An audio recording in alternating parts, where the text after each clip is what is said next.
vous, vous n'interprétez pas vraiment un rôle d'un personnage, vous êtes vous dans le film.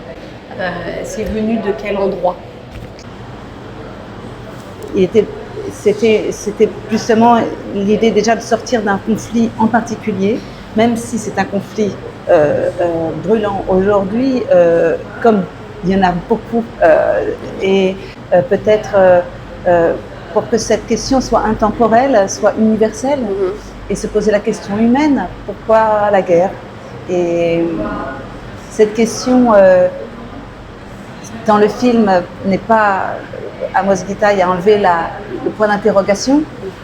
On ne va pas avoir une réponse dans ce film, mais peut-être on va avoir envie de garder cette question vivante, vibrante, et de ne pas prendre ça pour acquis. Et surtout, dans ce film, il y avait aussi cette envie de ne pas montrer d'images de guerre, parce que finalement, la représentation de la guerre n'a pas aidé à sortir des conflits. Alors qu'on pourrait penser qu'après avoir vu de telles images, on se dirait plus jamais ça. Or, souvent, c'est la haine que ça suscite, c'est la revanche, voilà. Donc, le film essaye de questionner aussi la représentation de la guerre à l'image. Donc sans ça, c'est un film de cinéma aussi, puisqu'il se questionne cette image-là. C'est plus facile d'exprimer ces choses qui nous remplissent à travers les mots des autres, parfois, pour parler d'un sujet aussi, je dirais plus que brûlant, mais vraiment qui nous heurte.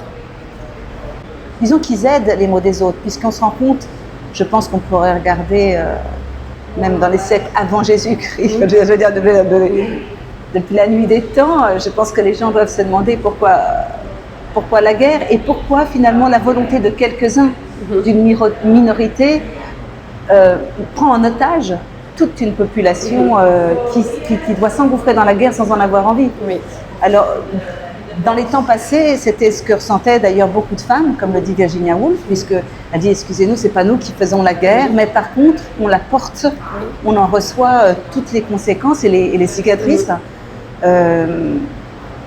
Comment ça se fait, dit Einstein ou Freud, justement, il pose cette question, pourquoi est-ce que la force d'une minorité comme ça, d'une propagande aussi, peut comme ça emmener tant de gens à quelque chose qui va détruire finalement leur vie personnelle, enfin En tant que mère,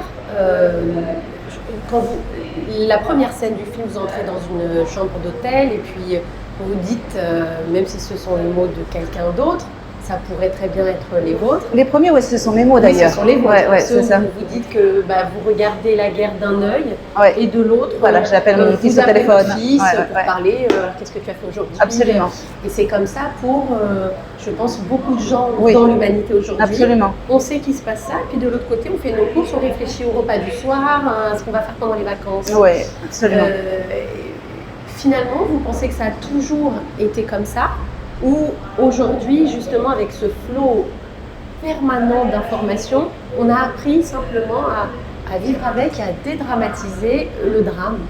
Quand on regarde les images à la télévision, parce que moi c'est la première chose que j'ai dit à Amos, c'est pour ça que ça commence aussi par mes mots, c'est-à-dire que comment ça se fait que je regarde ça et que je n'arrête pas tout et que je n'ai pas je ne m'allonge pas par terre avec une...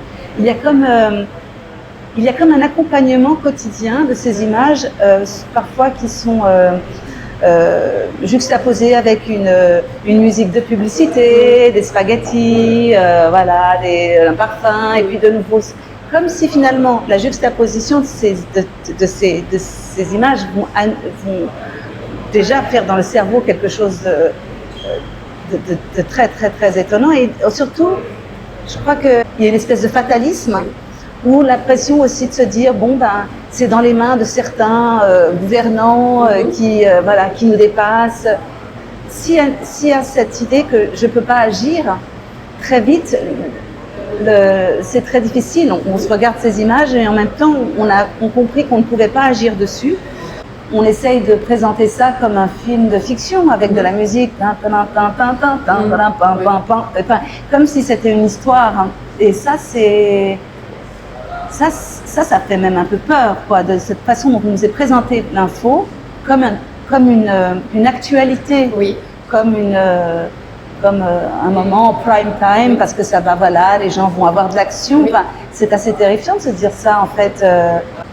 Il y a un accompagnement qui est fait pour nous distancer, en tout cas. C'est intéressant de se dire qu'est-ce que je ressens au fond. Parce que c'est ce que je me suis posé la question, effectivement. Je regarde les nouvelles, et puis évidemment quelqu'un me téléphone, et bien sûr, et je rigole, et puis je raccroche et je regarde. Et qu'est-ce qui se passe, en fait? Comment est-ce que j'en rêve le lendemain? Est-ce que comment ça me traverse? Ne pas penser qu'on est des bouts de bois, finalement. Non, il y a quelque chose, il y a une incidence. Et il y a cette incidence, et qu'est-ce que je peux faire, en tout cas, moi, pour que cette information-là soit une information qui me donne envie, en tout cas, d'agir, peut-être même dans mes propos avec mes amis. Oui.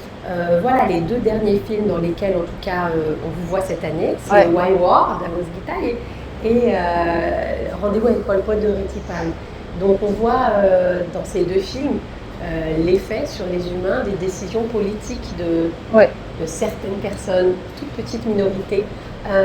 C'est aussi peut-être, c'est pas anodin que vous ayez choisi de jouer dans ces films, parce que je suppose qu'on vous en propose plein. Et vous, vous choisissez ceux qui ont le plus d'importance pour vous. Non, mais comment dire, c'était pour moi, j'ai rencontré avec Reti Pan un cinéaste extraordinaire aussi, qui a consacré son œuvre à une question aussi beaucoup. Et je pense que c'est le cas pour Amos Guita. Et comme Reti Pan, ce sont des personnes qui ont une pensée longue. C'est pas une pensée courte, c'est pas un film qui vient tout d'un coup se poser une question. Oui. C'est comme si ça fait 40 ans ou 50 ans pour chacun d'eux cette question. Et je trouve que j'aborde avec eux les films en confiance, en sentant que ça va pas être une pensée du jour, mais que c'est vraiment un engagement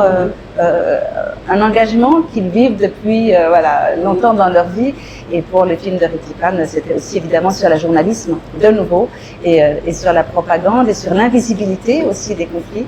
Donc, mais de travailler avec l'un comme l'autre, c'est se dire, de travailler avec des gens qui ont consacré, quand même, c'est rare, hein, une filmographie à un même dialogue, un besoin de dialogue, un besoin de réconciliation aussi dans une société. Ça vient peut-être aussi du fait que quand on grandit, qu'on est né dans un endroit où la guerre a toujours été à façonner l'identité du pays. Oui, exactement. C'est devenu leur quête. Voilà, oui, bien sûr.